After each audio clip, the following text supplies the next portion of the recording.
Tapi emang apa sih yang terjadi kalau TNI menduduki jabatan sipil, Rek?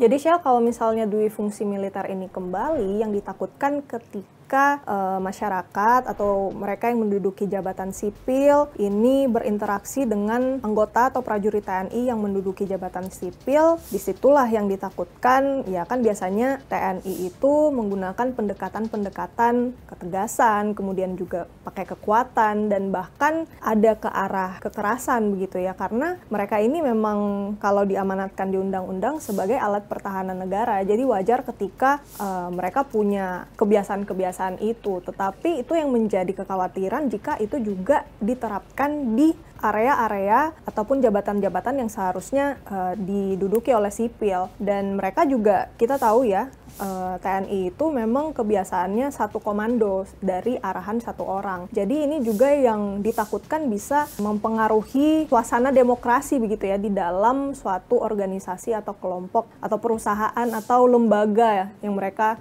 duduki gitu.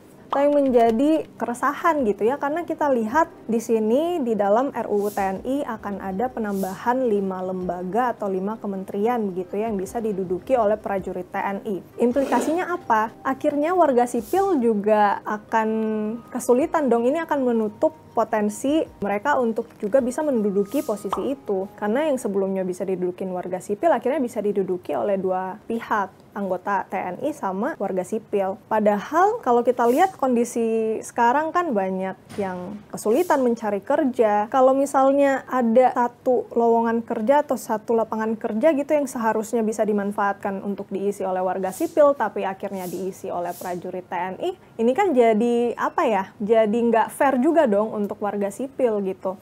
Nah, karena kita lihat juga dari segi ini, prajurit TNI akhirnya bisa mendapatkan dua pemasukan gitu atau dua gaji. Jadi mereka dari prajuritnya juga dapat dan dari posisi atau jabatan sipil itu. Padahal belum tentu prajurit yang ditempatkan di jabatan sipil ini sebenarnya punya kapasitas yang mumpuni dan menutup kesempatan untuk mereka yang sebenarnya mungkin lebih capable untuk mengisi posisi itu. Nah, Shell, daripada mereka atau prajurit TNI ini ditempatkan juga di jabatan sipil, sebenarnya lebih baik kalau prajurit-prajurit TNI ini diberdayakan atau ditingkatkan kapasitasnya. Karena posisi-posisi di internal TNI sendiri ini juga mengalami kekurangan. Kalau yang kita lihat untuk pangkat Letnan 2 ini sebenarnya kelebihan 10.000 personel. Nah, 10.000 personel ini sebenarnya bisa ditempatkan atau dinaikkan pangkatnya menjadi Letnan 1, Kapten, Mayor, dan Letnan Kolonel karena itu juga kekurangan sumber daya gitu, kekurangan 49.000 personel. Tapi tentu nggak main langsung dinaikin pangkatnya, tetapi tentu disekolahkan atau diberikan beasiswa untuk meningkatkan kapasitasnya dulu sehingga mereka bisa mengisi jabatan yang sebenarnya kosong itu. Jadi daripada keluar dari TNI atau misalnya mengisi jabatan sipil, ya lebih baik fokus untuk mengembangkan TNI itu sendiri.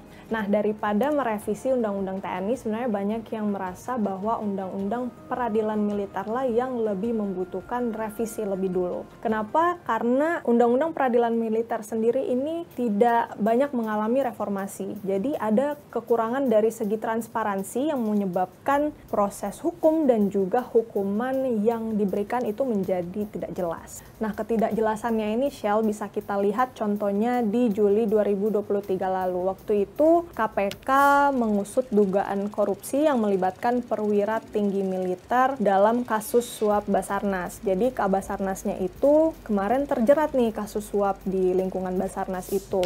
Nah, karena adanya abu-abu gitu ya, maksudnya orang ini kan selain dia menduduki jabatan sipil, tapi dia juga anggota TNI begitu. Jadi KPK akhirnya tidak bisa menyelidiki itu, padahal kan sebenarnya dia juga menduduki jabatan sipil. Jadi ini yang dirasa sebenarnya harus diisi dari Undang-Undang Peradilan Militer. Ketika seorang prajurit TNI ini menduduki jabatan sipil, mereka seharusnya diadili dengan mekanisme seperti apa? Apakah pengadilan militer atau jalur lain seperti pengusutan lewat KPK. Ini yang sebenarnya perlu di-clearkan.